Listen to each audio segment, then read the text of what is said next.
Asato ma sadgamaya tamaso ma jyotirgamaya mrityurma amritam gamaya. Om Shanti Shanti Shanti. Om, lead us from the unreal to the real, lead us from darkness unto light, lead us from death to immortality. Om, peace, peace, peace. So what we're going to do now is a non-dual meditation. First we'll do the meditation and then we will read the related verse. And after that I'll get back to that 7-step reduction. I know it went through very fast. Some were saying that. And spend some time over it. Yes. So that's on the agenda. Now,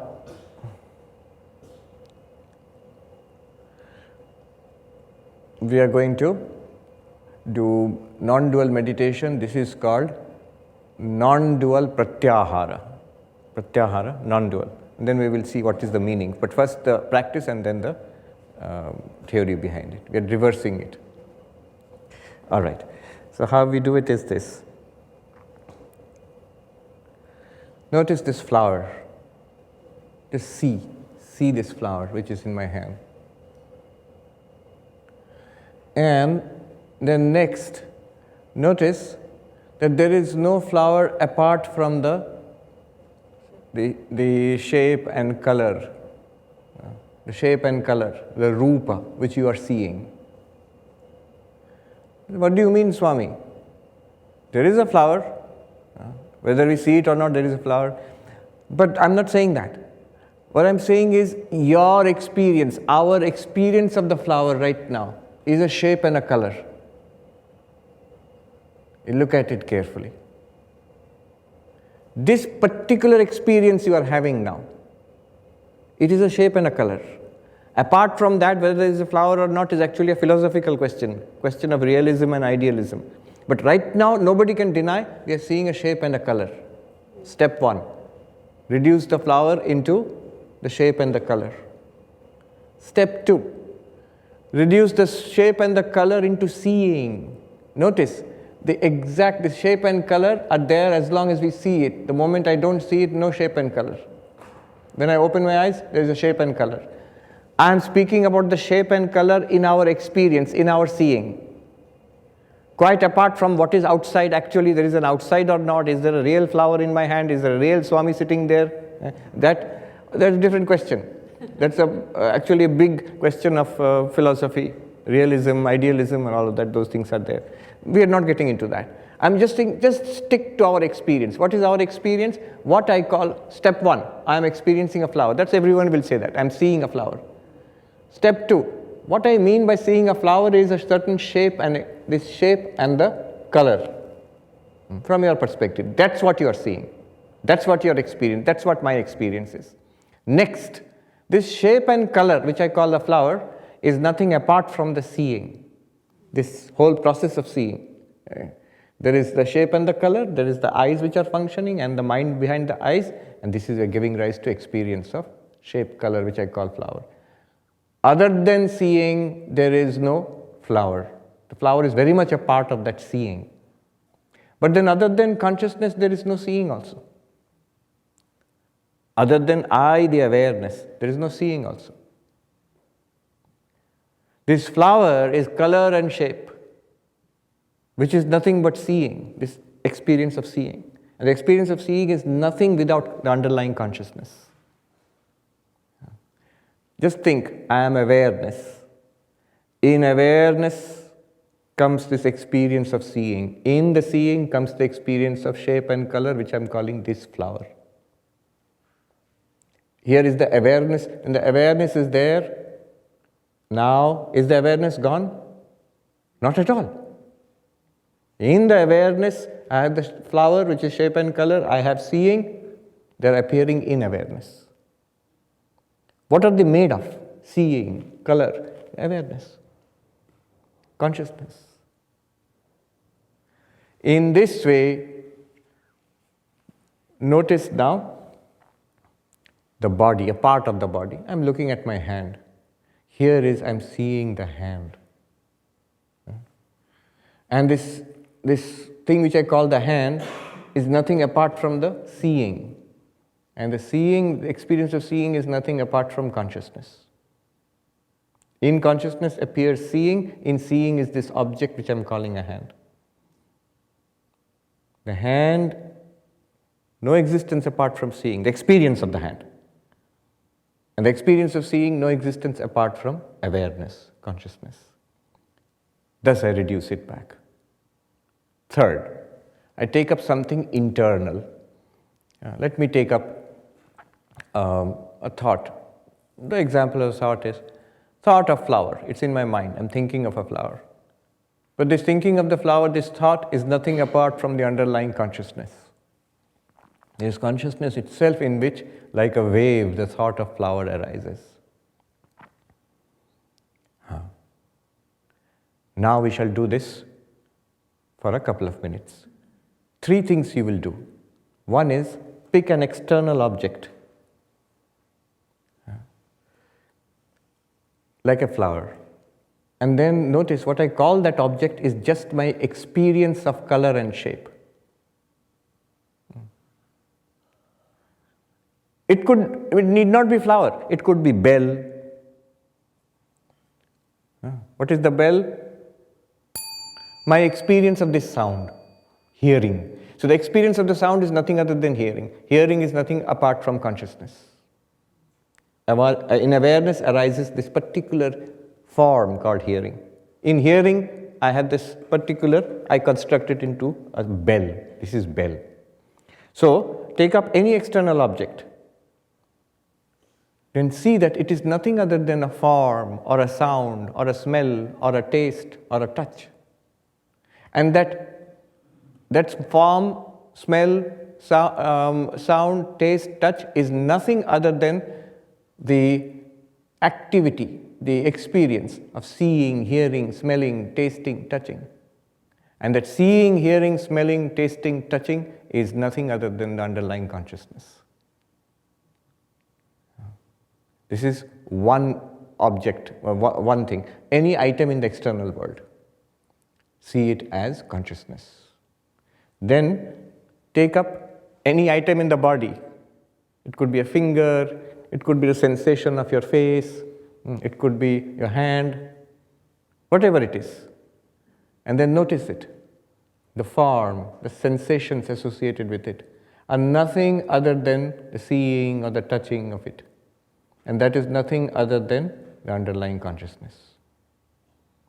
The body is an appearance in consciousness, just as this flower is an appearance in consciousness. Then third is take up something internal. It could be a thought, it could be a feeling. Take it up and notice it is nothing other than, directly you can go back to consciousness because it's appearing in consciousness. Your thought or feeling. Memory, thought, feeling, anything. Take up one thing. Attend to it carefully and see that it is nothing other than the underlying consciousness. Colored in a certain way with certain name and form and activity. What is the flower? Is consciousness colored with a certain name and form. What is the sound of the bell? It's consciousness colored with a certain name and form. What is the hand? It's consciousness colored with a certain name and form and function. What is the thought? ABCD. It's consciousness colored, or thought of a flower. Consciousness colored by certain name and form and function. These 3. External object, body part, and thought. Try it. 2 minutes.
Gently open your eyes.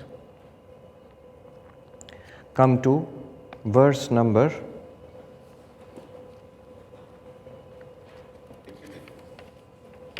121.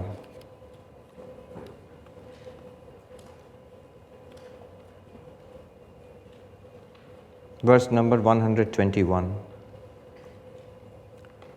Vishayeshvatmatam drishtva Vishayeshvatmatam drishtva Manasaschiti majjanam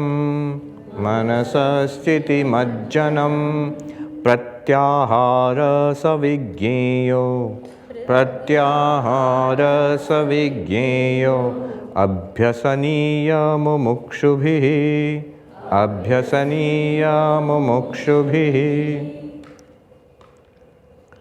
The absorption of the mind into supreme consciousness by realizing Atman in all objects is known as pratyahara, withdrawal of the mind, actually withdrawal of the senses, which should be practiced by the seekers after liberation. So first, in yoga, what is pratyahara in yoga? Then pratyahara in non-duality, in Advaita. What is pratyahara in yoga? It is the fifth of 8 steps or 8 limbs of meditation of yoga. Yama, niyama, asana, pranayama, pratyahara. Pratyahara means withdrawal. Withdrawal of the senses from their objects. Withdrawal of the senses from their objects. It's fallen down. Vasu, it's fallen. Withdrawal of the senses from their objects.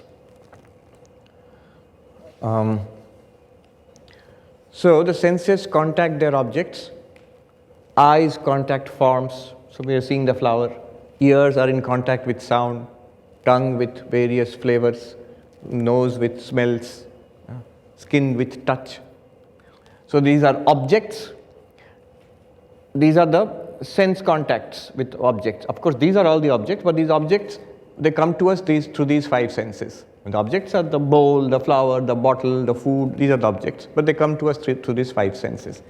Contact of the senses with their objects is called ahara.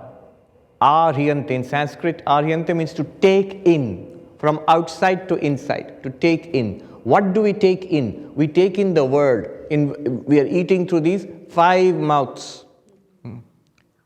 Through the eyes, we are eating. Through the ears, we are eating. Through the tongue, of course, we are eating. And nose and touch. So we are eating through the 5 senses. Aryante, this is ahara. And pratyahara is the opposite. When we do not allow the senses to eat their respective objects. Why would you not want to? In order to calm down the mind. Remember, what is the whole purpose of yogic meditation? Yogas chitta vritti nirodha, to calm down the mind, to still the mind in meditation. That is the purpose of yogic meditation. Now the senses contacting their objects externalizes the mind. How so? If you take a little deeper look, the 3 gunas, sattva, rajas, tamas. Tamas is inert, dull, blocking, jada. Sattva is jnanatmika, so it is luminous. All sorts of knowledge comes through sattva. And rajas is of the nature of excitement, of movement, dynamism. Now see, the senses are of the nature of sattva because they get knowledge. They are all concerned with knowledge. Eyes are concerned with forms, ears are concerned with sound, tongue with taste, and so on and so forth. The senses are concerned with knowledge. There is an element of sattva in all the senses. That's why they are able to record knowledge. The objects they get knowledge about, they are jada, tamas. The objects, the bottle, the flower, and they are all jada. Jada means object. They're not object to consciousness. They are all of the nature of inertness. They are not luminous. You have to know them through the senses. But when the senses which have sattva in them contact the objects which have tamas in them and bring them into the mind, what happens is excitement occurs. Rajas is generated. Excitement is generated. It disturbs the mind and externalizes the mind. Right? It disturbs and externalizes the mind. Rajas is generated. Rajas means excitement is generated. So the senses are sattvic, the objects are tamasic, but when they come in contact and the information is brought in by the senses and dumped in the mind, the result is rajas, activity. This is how also the mind gets externalized. This is also how the mind gets bound to the objects. The mind starts thinking about the objects. Contemplating the objects of the senses, in the Gita it is said, an attachment to them grows. Bhagavad Gita. So if you and how does the mind contemplate the objects of the senses? The senses bring them in the form of color, sound, smell, taste, touch. It brings and dumps into the mind. Therefore, the yogic practice is to stop the senses. For a while, the eyes want to see this flower, and the yogi's mind tells the eyes, no, do not look. Close the eyes. The ears want to hear, silence. Don't let the ears hear. Turn the mind, turn the senses inwards into the mind. Basically, the senses are withdrawn into the mind, not physically. Not that your ears and nose will disappear into your brain. No. It means the activities of the senses which drag the mind out to the various objects, that ceases. You remain in the mind, no longer in the senses. Your identification, your attention remains in the mind, not drawn out to the objects of the senses. That is yogic pratyahara. What is Advaitic pratyahara? He says Advaitic pratyahara is just the opposite. Let the senses go out to their objects. Whatever you see, hear, smell, taste, touch, see Brahman there. Recognize Brahman there. Whatever you experience, yatra yatra mano yati tatra tatra samadhaya. Wherever the mind goes, there you attain samadhi. Wherever means to whatever object it goes. How? Because if it goes to an object it will attain, it will get excited. It will get attached to that object. But no, you go to that object, you investigate, you apply the eye of knowledge there. Whether it is a flower, or it is sound, whatever the object is, you go there and you see it with the eye of knowledge. What is the eye of knowledge? This color. This flower is nothing but colors and shapes. If you go close enough, you will get fragrance. If you touch it, you will get a touch. Touch, fragrance, shape, color. If you taste it, a certain taste will come. So all of that is the flower. But none of that is anything apart from I, the experiencing consciousness. So you have reduced the flower back to consciousness. Or you see the flower as nothing but consciousness, as Brahman. Notice the Brahman nature in everything. So for sound, so for food, so for touch, so all the sense objects, whatever they are experiencing and bringing back, you say, good, you have bought in color, I see Brahman. You have bought in taste of cookie, I see Brahman. How do you see? With the eye of knowledge. Jnanamayi drishti. This way, what we did now. Applied to all the objects as an experiment externally, then applied to your own body. One part, two parts, that it means whatever part you see, it's basically like it's an object. So the body itself is an appearance in consciousness. And then apply it finally to mind, any thought in the mind. It's nothing but like a wave in consciousness. So, this is called merging the mind back into consciousness. In this way, by seeing Brahman in all objects and merging, he literally says, drowning the mind in consciousness. Chiti nimajjanam. Manasa chiti nimajjanam. Imagine the mind is like a block of ice floating in water. It's floating up, then sinking back, and like an iceberg in the ocean. A small iceberg in the ocean, rising and falling in the ocean. Now the iceberg is made of the same substance as the ocean. Just looks, concretized and like a solid structure, but it's made of the same substance as the same consciousness, formless consciousness. Here has taken the form of a mind. It's bobbing up and down in the ocean of consciousness. This is called Advaitic Pratyahara. Easy to do or difficult? Difficult to do with things you don't like. Both things you like and you do not like, you can do it. It required the eye of knowledge, jnanamayi drishti. There are numerous occasions for practice. See, the yogic pratyahara, you need to do it before you start meditating. The yogic pratyahara is a part of a set which you cannot, you have no choice there, no option there. You can't fiddle around with it. Yama, niyama, morality is necessary, discipline is necessary. Then sitting is necessary, asana. Then pranayama, to quieten the mind, is a powerful aid. Then pratyahara, without withdrawing the senses from engagement with their objects, no meditation is possible. The mind will be too busy with two things outside. Then dharana, dhyana, samadhi. Focus, meditate, and then finally samadhi. So it's one package. You can't knock out parts of it. Whereas in this Advaitic meditation, each one is a doorway to the knowledge of Brahman, non-dual realization. This is a doorway to non-dual realization. Experience of objects by senses. Whatever you see through the ears, hear, smell, taste, touch. Whatever we remember, think, all of them you see Brahman in each experience. That's it. Now let us see.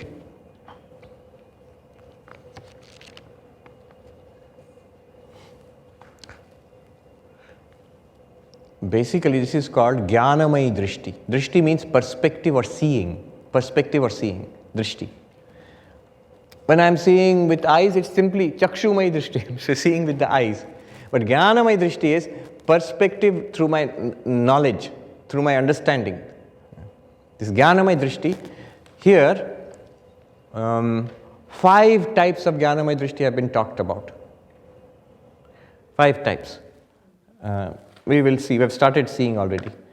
We actually skipped that drishti. Convert your drishti, your perspective, into the perspective of knowledge. What knowledge? Advaitic knowledge. And then see the world as Brahmamayam, as pervaded by Brahman. How? 5 ways are given. One is pranayama, which we did. That's actually a drishti, a perspective. Instead of breathing in and out, torturing the nose, use it to say, I am breathing in the truth that I am consciousness. I am breathing out the world, body, mind. I am breathing in, I am consciousness. And then I am holding the breath means I am staying with I am consciousness. But these are facts. Breathing out world, body, mind means we are recognizing their illusory nature, their appearance nature. World, body and mind appear to consciousness, in consciousness. I am just recognizing the fact. They are not the solid realities I take them to be. And that I am consciousness, it's a fact. Again, I'm recognizing a fact. And staying with that, I'm staying with truth. So this is one drishti given by pranayama, a non-dual pranayama. Second drishti is given by pratyahara.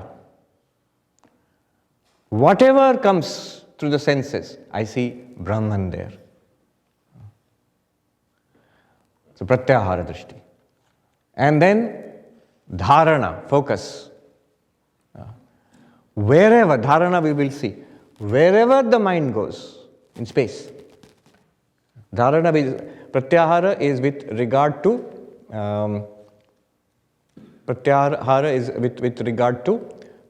the objects.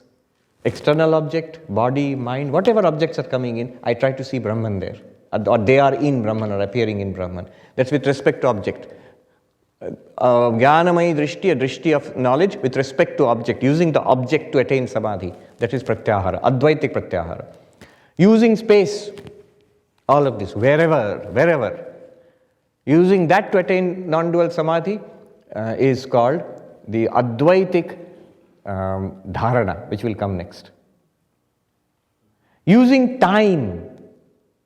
So using space means wherever the mind goes, whichever place the mind goes, you will see Brahman there, attain samadhi there. The next one is dhyana, meditation. Using time, whatever it is, whenever, before, now, later, continuously, I am experiencing Brahman. Moment to moment to moment. So the attempt to pay attention to the fact that each moment consecutively I'm experiencing Brahman. So, non-dual samadhi with respect to object is the pratyahara. Non-dual samadhi with respect to or non-dual realization with respect to object is pratyahara. Non-dual realization with respect to the space is dharana. Non-dual realization with respect to time is dhyana. Time, space, object. And you leave aside time, space, object. Just the formless nirguna Brahman, the pure consciousness itself. That is the non-dual samadhi. Aham brahmasmi, brahmakara vritti. Non-dual samadhi. Without respect to time, space, object. With respect to object, if you attain samadhi, that is your pratyahara. With respect to space, if you attain samadhi, non-dual realization, that is dharana. With respect to time, you attain non-dual realization, that is dhyana. With respect to neither time, nor space, nor object, non-dual samadhi, just with pure consciousness itself, that is samadhi, non-dual samadhi. Each of them is an independent doorway to non-dual realization. Whereas in the yogic method, all the 8 or all the 15 together work to attain samadhi, plunging the mind into samadhi absorption. Here, each one is a separate doorway. And there is one more drishti, jnanamaya drishti, beyond another perspective of knowledge beyond the non-dual samadhi of the last one, non-dual samadhi. Beyond that, that is the Jivan Mukta's perspective. That is effortless. It is called sahaja, effortless. Just as sitting, waking, dreaming, walking around, if I care to notice, I am Sarva Priyananda. This is effortless. Similarly, whatever is going on, pratyahara, dharana, dhyana, samadhi, walking, talking, eating, sitting, lying down, waking, dreaming, deep sleep, I am Brahman. It is quite clear. That is Jivan Mukti. Sahaja, effortless it becomes. So this is the perspective. Let's look at the verse one more time. Vishayeshu atmatam drishtva, in the Vishaya, in the object. What object? Any object, external world. And that is coming into your mind with, through form, color, taste, sound and all. Atmatam drishtva, realize it is awareness alone. Realize, take a look. Not theoretically. It will not work if you see it theoretically. Just as you take a look at this bowl and you immediately see that it is brass. Not theoretical. It's a fact. It's brass. Similarly, take a look at color and see what is it? It's seeing. What is seeing? It is consciousness alone. In that way, take a look. Atmatam drishtva. Manasa chiti nimajjanam. Plunging the mind, drowning the mind in consciousness, in the ocean of consciousness. Remember the ice cube or iceberg bobbing up and down in a vast ocean. The vast ocean is you, the consciousness. What is the iceberg? The mind, which is also the same consciousness. This is pratyahara. Abhyasana. This is to be practiced. It's not instant, it's to be practiced. All right, let me go into. Yes. So in practice, so it looks like in Advaitic meditation, you don't have to sit in a place and be quiet, or you can practice it even as you're moving around, because it's all about how you think about it. How you see it, yes. Perspective. It's a question of perspective, shift in perspective. Yes. So the question was, yes. No, wait, the IT gets upset if you ask questions like that, because there are hundreds of people there. So the question was that, so in Advaitic meditation, it seems that you don't have to sit quietly in one place. You can be walking around, working, and you can still do this meditation because it's a change in perspective. So what was the question? The question is in pratyahara, in drawing the mind, you have to be in a silent environment. Try to control the senses around, that your senses or easily drawn out. Yes. All right. Advaitic meditation is even more difficult to practice. So the question is that the senses are easily drawn out. So in pratyahara, in the yogic meditation, you have to sit quietly and withdraw the senses and silence the. Yeah, it's actually silencing of the senses, the yogic pratyahara. Just as we keep talking about silencing of the mind, quietening of the mind, the yogic pratyahara, in one phrase, if you want to describe it, is silencing of the senses. The senses can also be silenced. What is the silencing of the senses? The sense capacities remaining in the mind, not going out to their objects. That is silencing of the senses. Now she is asking, then you have to sit quietly. You can't do that. You can't walk around because the senses will immediately get engaged. So you can't do yogic pratyahara while walking around. You have to sit quietly and in a good environment and close your eyes and sit, be still. Correct. Remember, it is preceded by asana and pranayama. You're sitting quietly. But in Advaitic meditation, there's another important point. It can be done with eyes closed, it can be done with eyes open. It can be done with sitting quietly, it can be done by walking around also. Try doing it sitting quietly right now, for example. Sitting quietly and try doing it before you take it for a spin. You know, learn driving in the parking lot before you take it onto the freeway. Freeway is life. But inevitably, you have to go to the freeway. It's no use driving round and round in the parking lot. You have to go to the freeway. So, you have to go into life. Now, is Advaitic meditation more difficult?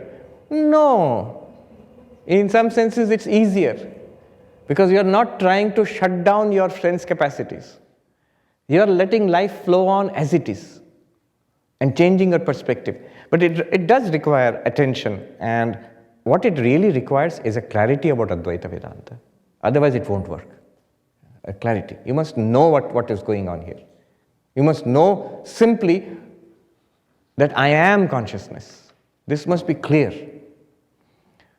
You must, even more simply, you must know what is meant by consciousness. The moment you know what is meant by consciousness, you will realize I am consciousness. That must be there. And after that, Advaitic meditation becomes it's quite possible. Yes, in action, in the middle of action, one can practice Advaitic meditation, but you cannot practice yogic meditation that way. Yogic meditation requires sitting down. Advaitic meditation also requires sitting down, but you may do it also in work. Every day we chant, Brahma Arpanam, don't become hungry now. We still have some time to go. Brahma Arpanam, Brahmahavi, Brahma Agno, Brahmanahutam, Brahmaiva tena gantavyam, Brahma karma samadhina. Gita, 4th chapter. 24th verse. What does it mean? It means the Vedic ritual, the fire sacrifice which was performed. The ladle, wooden ladle with which the priest would offer sacrifices into the blazing sacrificial fire, that is called Arpanam. And in Gita, Krishna says, Brahma Arpanam, the ladle is not a ladle, it is consciousness alone. It's consciousness with name, form and function of a wooden ladle, Arpanam. Pouring oblations into the fire, Agni. It is not Agni, Brahma Agni. It is fire is Brahman alone. It's consciousness with the name, form and function of fire. And then Brahma Havi, the offering, the clarified butter, the ghee which is being offered into the fire. That is not butter, it's Brahman, it's pure consciousness alone. With the name, form and function of butter. Or the ghee. By Brahmanahutam, by Brahman, who is the priest who is offering? It is Brahman alone. It's not a priest who is offering into the fire. In this way, see consciousness radiant in all actions throughout the day. Brahma karma samadhi. See consciousness radiant in all actions throughout the day. If you do that, you will be called, your name will be given to you, Brahma Karma Samadhi. Brahma Karma Samadhi is the name of a person, is a seeker who is centered in this awareness in the middle of action. It's talking about in the middle of action.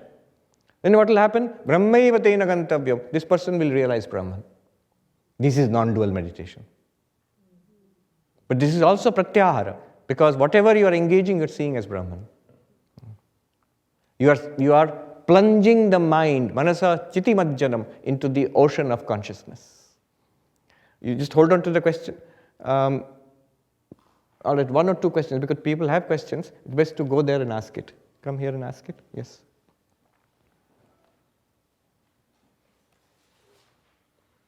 So now we'll go back to an earlier topic.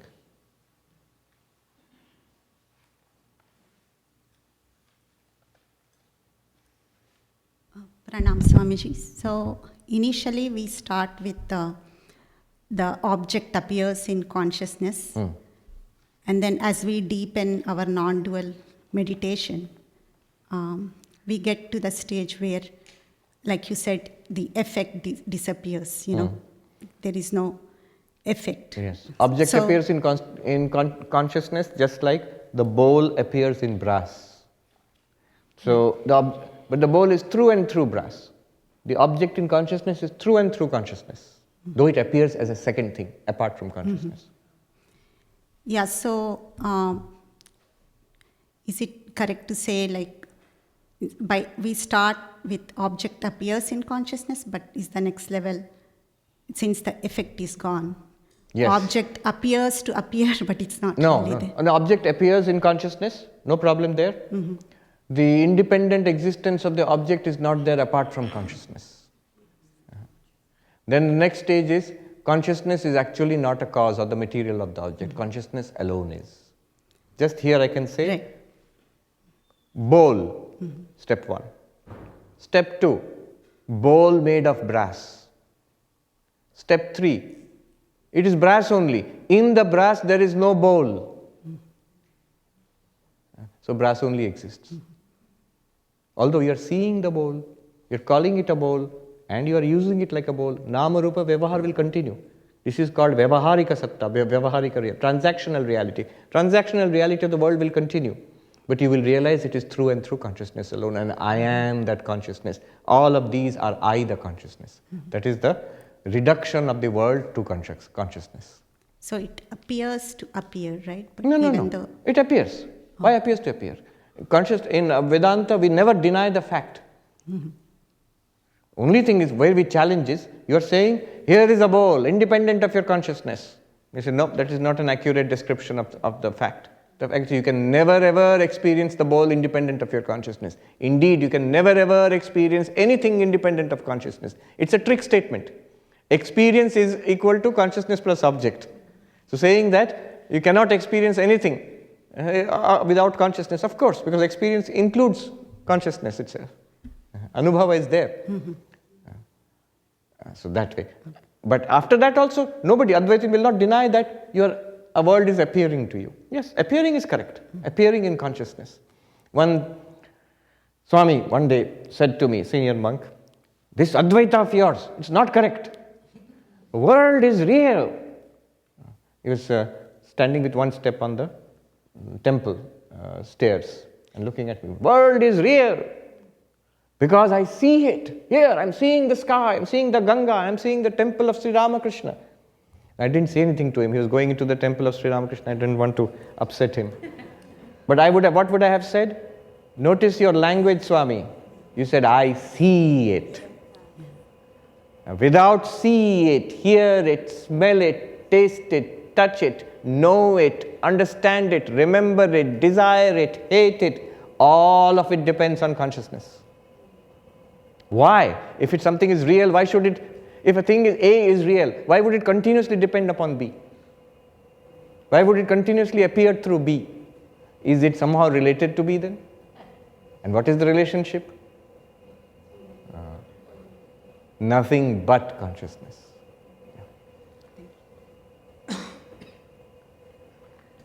Pranam Maharaj, the question is more on how integral is this point of breathing in and breathing out in the model of this non-dual meditation. The reason I ask is, from a neuroscience perspective, the rhythm of breathing is supposed to create electrical activity in the brain, and with things like memory recall being more pronounced during the inhalation phase, not as much in the exhalation. Here, what I heard was, when we are breathing in, we are reaffirming or we are thinking that I am Brahman, right? And when you are breathing out, what do you say? You are negating the prapancha. Nishedhanam prapancha rupasya. Right, but both of these are required equally to grasp the non-dual truth, right? Not necessarily. The second one is a negation. The first one is the important one. I am Brahman. So why would you do that in this context with an exhalation where the memory recall is typically lower? I mean, what happens if I do? That is even better. It's not really important to. I mean, I'm just speculating because I did not relate it with this. Because recalling the world and its status is of secondary importance. Recalling or keeping your attention on the fact that I am Brahman is of primary importance. That makes sense. That on your in-breath you would focus on Brahman. And on your retention of the breath you would focus on Brahman. On the out-breath you would focus on letting go of the world. It's also psychological. In the out-breath you're actually letting go of the breath. So it's the effect that reaffirms how you feel psychologically. Sure. I think those are.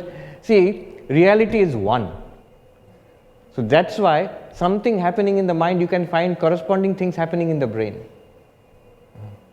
And what you are trying to do in Advaita, you will find it is supported by psychology. What is supported by psychology, you will find it supported by physiology, which means it's all in one line. They are not literally, what is happening in the brain is not literally what is in the mind. What is in the mind is not literally consciousness. But you will find they are all in one line. They don't contradict each other. So this just shows that. Thank you.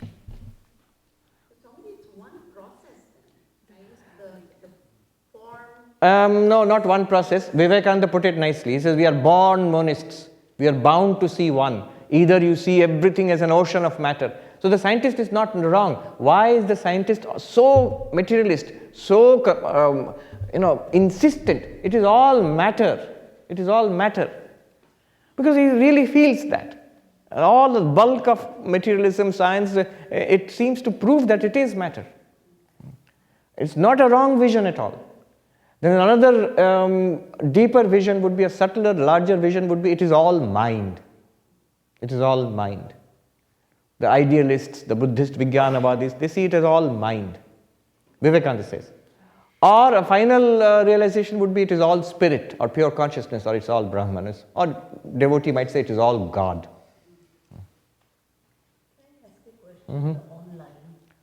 Run before Bill is coming. You have to cut him off. Pranam Maharaj, this is a question from an online student saying that, when you say that Brahma is Anubhava Matra, and her contention with us is that means that you have to experience Brahman. Not experience Brahman. Experience itself is Brahman. If you could explain that. It's not an object of experience.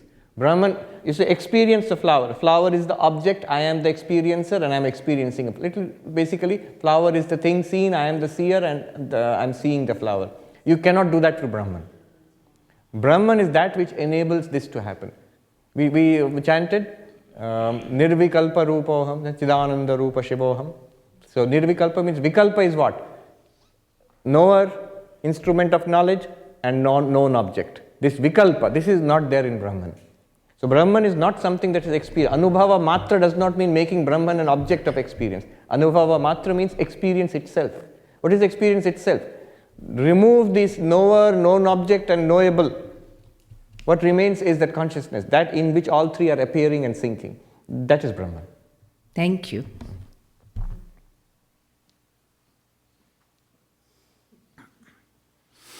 I have two questions, and they may be the same question.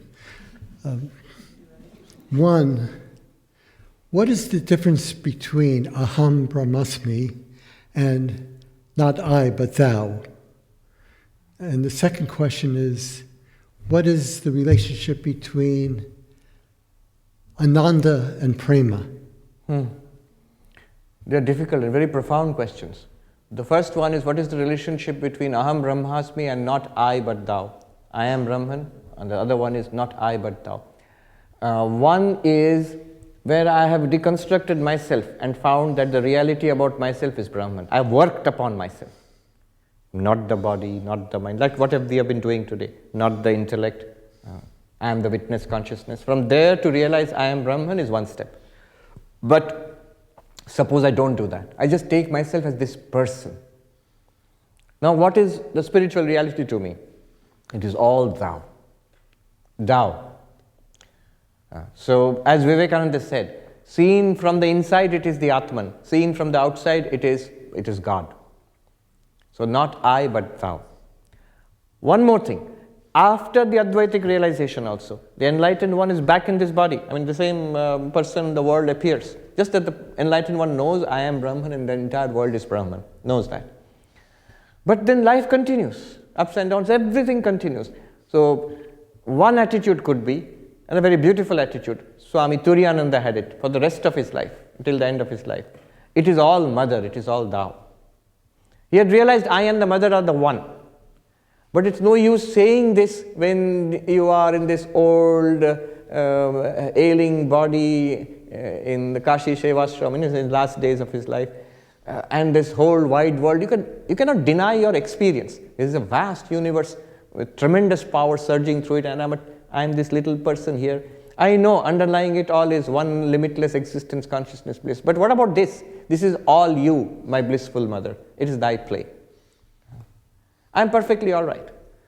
Another example is Sashi Maharaj, Swami Ramakrishnanandaji, when he was building up the Mutt monastery in Madras. He had many struggles to go through. The lady from here nearby in New York, she went there from the Kohaset ashram, Sister Devamata. She writes, when she heard about Swami Ramakrishnanandaji's struggles, she was perturbed and she said, "Oh Swami, why does a saintly soul like you have to struggle so much and suffer so much?" He looked astonished. "What are you saying? My true life is eternal. Let the Lord play with this little life as He will." It's perfectly all right. He has no grudges and no sorrows whatsoever. And if you read his life, how he struggled. How he struggled. I have a nice audience here. Shashi Maharaj is a regular lecturer. One day he went to give a talk, nobody's there. He gave an inspiring talk to the empty room and came back. I am speaking to the Lord. I am not looking at people. That was their attitude, really. Swami Trigunatitananda in San Francisco, Vedanta Society there. He would tell his audience, the disciples there, he'd say, "You're free to criticize me. You can say what's wrong with me." And so they would come forward with a lot of criticisms. So one lady wrote to him, one of the devotees, he or she, I forget, wrote to him and saying that, "Your voice trembles while you speak." And he wrote back saying, "As to that, I cannot do anything, madam." No, so it was lady. "As to that, I cannot do anything. For when I stand up to speak, I see the Divine Mother everywhere and I cannot restrain myself." So, not I but thou. Fully realized. Aham Brahmasmi has been realized. So both are compatible. In the beginning, you have to take up one of these two attitudes. But ultimately, both are easily compatible. And Brahma and Ananda? That I will not go into because that goes to a huge issue. Wonderful discussion is there in the Achintya Bheda Bheda philosophy. The philosophy of Sri Chaitanya. I mean, he did not formulate it, it came later on. Very beautiful description that prema is actually the highest manifestation of the ananda of Satchidananda. Love. And the prema is the highest exemplified in the form of Radha. Radha is the prema of Krishna. She is the embodiment of that.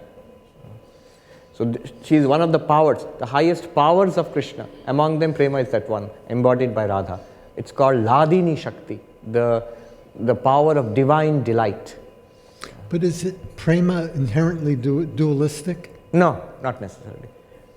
Not necessarily. Advaita Vedanta doesn't speak about it, but Achintya Vedabhed says it is, they call it inconceivable identity in difference. Achintya Bheda Abheda. You require this difference for love, but there's an inconceivable identity remaining. If you ask the lover of Krishna, are you and Krishna different? Is it a dualistic thing? They'll say, what kind of dry philosophy is that? No, I and my love are one. That's how I'd love to think of the love. All right. Last question before we proceed. Very quickly, Swamiji. Yesterday you taught us about how to meditate, and you were talking about how to drop the senses, how to drop the mind, and you said drop the blankness too. I tried to drop the blankness and I was still blank. Yeah. So where do we go from there? Where you go from there, listen carefully. There's only one way of putting it, you have to catch it yourself. Dropping the blankness means turning inwards from the blankness. To whom is the blankness appearing? Seed the blankness with that question. Then the mind will either generate theories and stuff like that, or if you're lucky, it will plunge into a kind of indescribable meditation. Even that is not realization. That's just one step away from realization. Thank you so much. Yes, that's very close. The deepest, profoundest stillness that you have ever encountered in life, if you are lucky enough to do that, recall that to mind vividly and ask, to what is that stillness appearing? Then next, when you realize to what that stillness is appearing, take that out into the world. To that only, quite undisturbed, this whole world is appearing. And that's always there, and that's my real nature. Oh, before I go on to the next few minutes of discussion, let me just time for silly story time out. This question about meditating while sitting, this question came up, or meditating while sitting. So it's an ancient story. It concerns some of the greatest masters of Indian philosophy. Akshapada Gautama. So he was the Akshapada was the founder of the Vaisheshika philosophy. Uluka Akshapada. So founder of the Vaisheshika philosophy. And it concerns Vyasa, the founder of the writer of the Brahma Sutras, which is the central text of Vedanta, our philosophy. And it concerns meditation, it concerns the Himalayas and the gods and the curse, all of that. So it's an exciting story. So one day, the great master, so it's a story about how Akshapada, Gautama, got his name. So this master, he was meditating, and he had the habit of meditating while walking. Now in the Himalayas, if you walk and close your eyes and meditate, you're going to stumble and fall. So he stumbled and fell down, and he became furious, and he cursed the Himalayas, "Be thou flat." What a disaster! The Himalayas are going to be flat. So the Himalayas raced to God and petitioned that please stop him from making us flat. So the devatas in heaven, they came down to the rishi and said, please take back your curse. And the rishi said, no. How dare the Himalayas trip me over? I was meditating. And the god said, why don't you sit and meditate? Then the sage said, where is it said that you have to sit and meditate? It's not said anywhere. You can walk and meditate. And there is actually walking meditation, but they keep their eyes open. They don't trip. So you can walk and meditate. Then what could the gods do? They finally said, look, deal. You take back your curse, and we will give you an eye with which you can see all obstacles. We'll put an eye in your foot. So literally, Akshapada means the eye in the foot. Now that's one story. But probably the truth was, the sage had a meditative habit of looking down at his feet while walking. So that's why he was called Akshapada. Anyway, colorful story. But the moral of the story comes later. The great Vyasa, who wrote the Brahma Sutras, he put there's a sutra in the Brahma Sutras, rather mysterious, suddenly coming up. It says, Asino Sambhavat, it is possible while sitting. I have a feeling. He introduced it in order to prevent such unfortunate accidents. So meditation, good to do it while sitting. Yogic meditation, mindfulness meditation, all of that. However, there are certain meditations you should try while engaged in work also. It's good. It's a powerful practice. Even in-breath, out-breath, one can follow while working, if there's a mechanical work to be done. Japa one can do. And the Brahmarpanam, Brahmahavi, the Advaitik Pratyahara, all of these things one can do. So how did this Brahma, Brahmarpan be associated with food when it is so profound? How did the Brahmarpanam verse become associated with food? I don't know how, but it's a very good practice actually. Unfortunately, it became associated only with eating. That's what I'm saying. So we are like Pavlov's dogs, the moment the bell rings, you start salivating. When the Brahmarpanam goes, we start salivating. No, it is a very profound way of taking non-duality into action. Okay, very quick little short lecture, mini TED talk on this. Let me run through this again. So the idea is, the big question is, how is the world consciousness?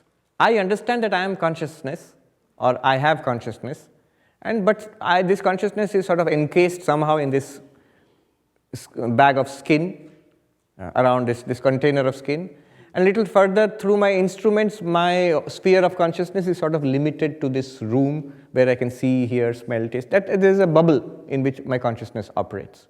And of course, through secondary sources like reading books or listening to people, I can expand my reach of my consciousness. That's all. That's what we normally think. How is the world, this vast world, nothing but consciousness? That is the question, this one. It's an appearance in consciousness. The classical Advaitic answer, the direct answer is the word adhyasa.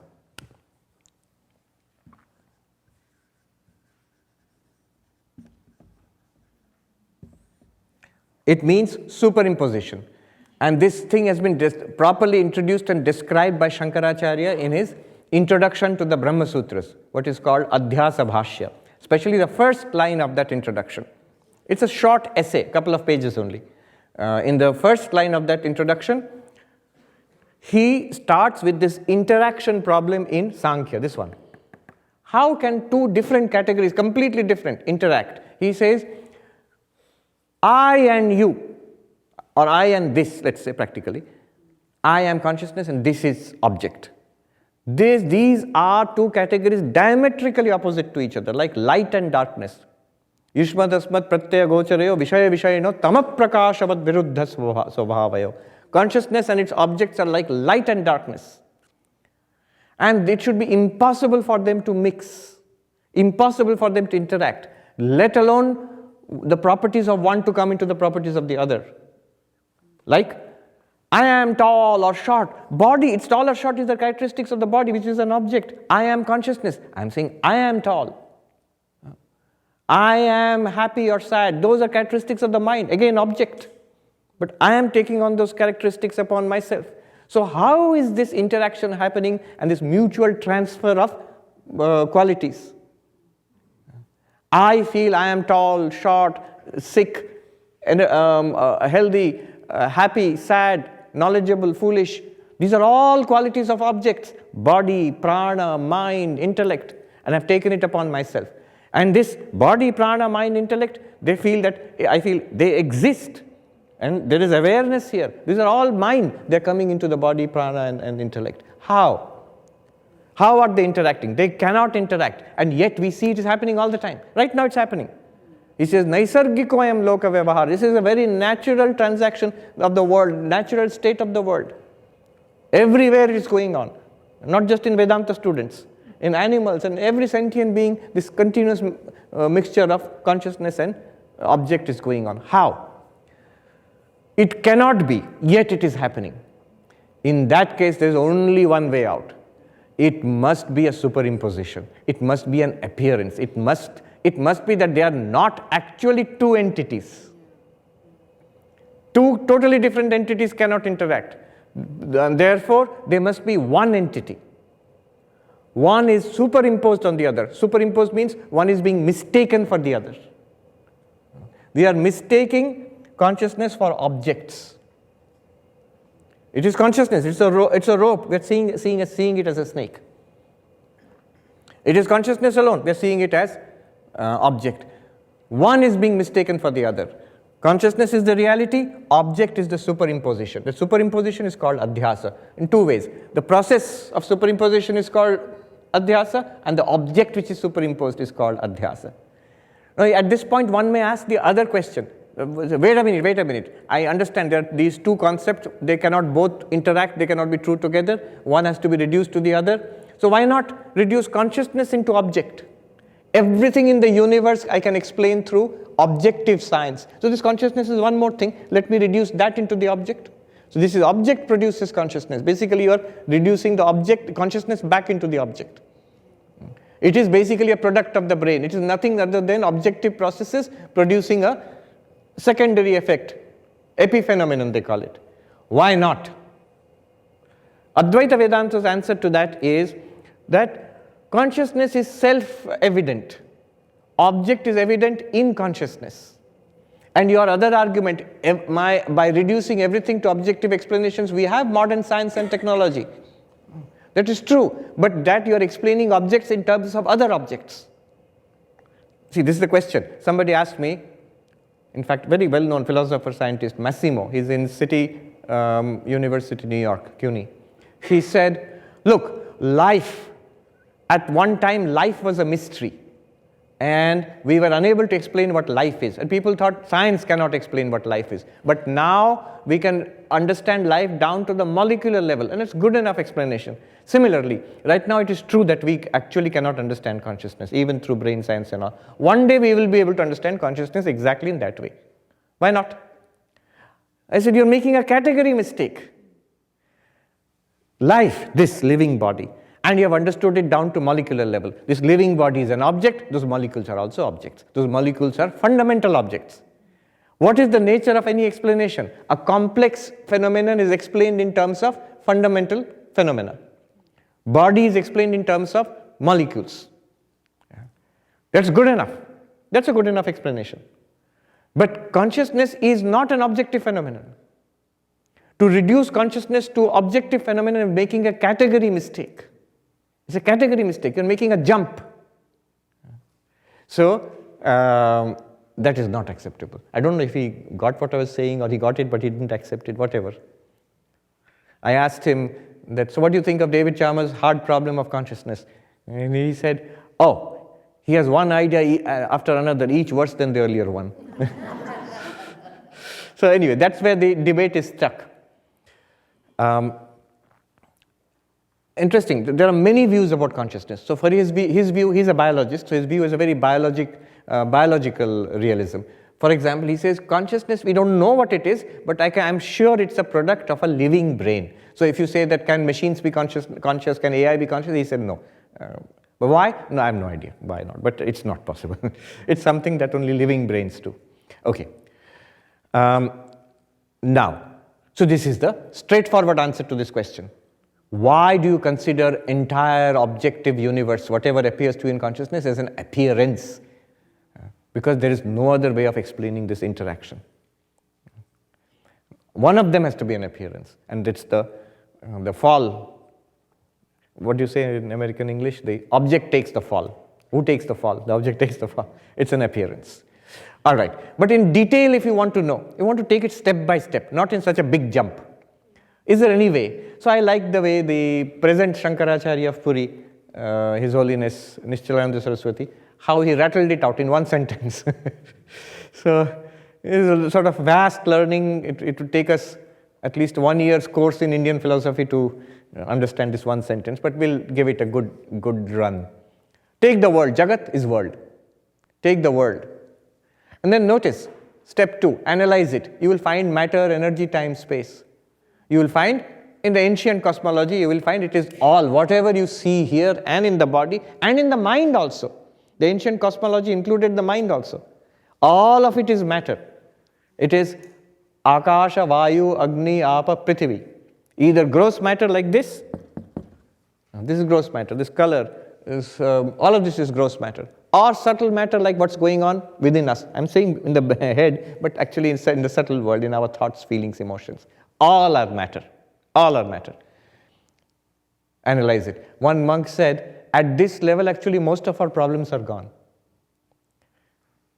That very annoying person, this terrible situation. What is it? It's a combination of protons and neutrons and electrons, that's all. But it's the fizz in the Coke, that's all. One Coke is a little more fizzy than the other. What can you do? So all your reaction goes away to it. But then all these 5 elements, where do they come from? They come from Maya, the inexplicable power of projecting one into the many. So it is basically, they will say, Sattva, Rajas, Tamas, which appears as the 5 elements. On what? This doesn't sound like an argument. On what grounds? Because if you ask a classical scholar, they will immediately quote from the Upanishad. Tasmad va etasmad atmana akasha sambhuta akashad vayu vayu ragne ragne rapa adbhya prithivihi. From this Brahman, through Maya, within brackets, appears space and air and fire and water and earth. But you see, that's not an argument. You're quoting a text. Even if you quote it in fancy Sanskrit, doesn't make it any more reasonable. You are saying by an inexplicable power, the one appeared as many. That's not an argument. But is it not? Is it not? I was reading this book when Gödel walked with Einstein. You know, Kurt Gödel, Einstein, they were right here in Princeton, the last part of both of their lives in Institute of Advanced Studies. So Jim Holt has written a book. The cutting-edge thoughts, he's trying to present it to us in an understandable way. What comes up again and again is the unknowability. Unknowability, again and again and again. The paradoxicality. What has happened in every field, as it advances far enough, what do you expect the field to do? Complete. You will complete. You'll have a complete understanding of mathematics. You'll have a complete understanding of physics. You'll have a complete understanding of life, biology. Complete understanding of mind, psychology. That's what each field is aiming at. A closed completeness. Everything is consistent and complete. No.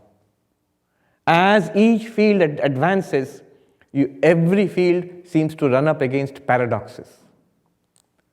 Mathematics. There was a mathematician called Hilbert who had a program for completeness of mathematics in the late 19th, early 20th century.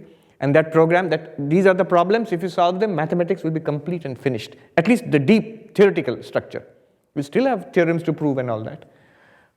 Abhijit won't be out of a job. But it will be complete. And it was a great goal to pursue. Along came Gödel, I'm talking about his area, Gödel, and smashed any hope of that. He logically, using logic, he demonstrated that mathematics cannot be complete. A system which is complete will be inconsistent in some level, and that which is consistent will be not complete at that level at least, if I'm not totally wrong. So I've read it only in English, not in the very complicated mathematics. One of our Swamis, just like I'm doing, quoted Gödel's theorem.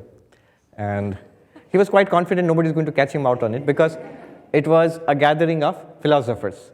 So you don't expect them to know that much mathematics. And the Swami himself knew more mathematics than many of them. He was a highly trained PhD. But he did not know Gödel's theorem. He had not gone to the mathematics of it. Most people have not. It's very difficult. Unfortunately for him, Professor Arindam Chakravarti was in the class. And he said, which particular part of what are you saying? What do you think about this? He has gone through Gödel's theorem in the original mathematics. So he knows it thoroughly. So the Swami said, so that day he had an increased respect for philosophers. All right. So you end up with paradox. I remember reading Rebecca Goldstein. She wrote a life of Gödel. There she says that when you, it's interesting, the greatest discoveries of science in the 20th century, look at the names of the discoveries. Einstein's theory of relativity. Uncertainty, who? Heisenberg. Incompleteness, Gödel. But if you just look at the names, relativity, incompleteness, uncertainty, they have all technical meanings. But this is very strange from the 19th century scientist perspective. They expected completeness, they expected certainty, they expected absoluteness, not relativity, not incompleteness. As knowledge advances, you end up in a Maya-like paradox. Not in a complete understanding of the universe. But Maya itself is the power of consciousness. Though it's the power of the one to appear as the many, or the power of consciousness to project the universe. So this Maya Vilasa, the universe is nothing other than Maya, but it means it's nothing other than the play of consciousness. Maya is the play of consciousness.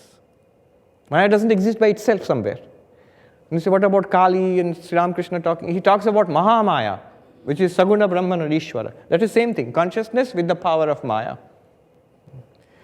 But then the next question will be, I'm now racing through to complete with the time. The next question will be that Chid Vilasa. Consciousness, does it play? Is it playing a game of pickleball? Yeah. No, it doesn't. Consciousness doesn't play. Consciousness cannot change. Playing means change. So, consciousness, something appears in consciousness. Universe is not a play of consciousness. The same universe, I can describe it more accurately as an appearance in consciousness. But whatever appears in some foundation is pervaded by that foundation. If a snake appears in the rope, it's pervaded by that. So, the universe is Chinmaya, pervaded by consciousness. One last step, what kind of pervasion are we talking about? Pervasion of this hall by light. There is a hall, switch on the light, light pervades the hall. Is it like that? There is a universe, and then consciousness is there, consciousness pervades the... Not like that. It's like the bowl and the brass, like the clay and the pot. Every bit of that so-called bowl is brass. Every bit of the so-called pot is actually clay. Every bit of this so-called experienced universe is consciousness. Chin matra, consciousness only. What is universe? We started with that question. What we ended up with the answer, this 7-step reduction, as it is consciousness only. Good. It's a mini TED talk. Om Shanti Shanti Shanti Harihi Om Tat Sat Shri Ram Krishna Arpanamastu.